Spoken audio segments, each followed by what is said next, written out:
শিয়াল পণ্ডিত আখ খেতে বড় ভালোবাসে, তাই সে রোজ আখ খেতে যায়। একদিন সে আখের খেতে ঢুকে একটা ভীমরুলের চাক দেখতে পেল। ভীমরুলের চাক সে আগে কখনো দেখেনি। সে মনে করলো ওটা বুঝি আখের ফল।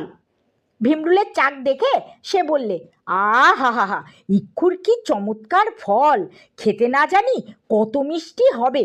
এই মনে করে যেই ভীমরুলের চাক খেতে গেছে, অমনি সব ভীমরুল বেরিয়ে কি মজাটাই তাকে দেখাতে লাগলো। শিয়াল তো প্রাণের ভয়ে খালি ছোটে আর বলে, ইক্ষুর খেতে আর যাব না। খানিক বাদে ভীমরুলগুলো তাকে ছেড়ে গেল।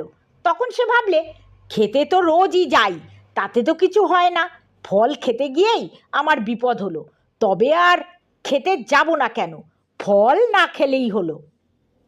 তারপর যখন বেদনা একটু কমে এলো, তখন সে ভাবলে, ওই ফলটার ভিতর পোকা ছিল, তারাই আমাকে কামড়েছে।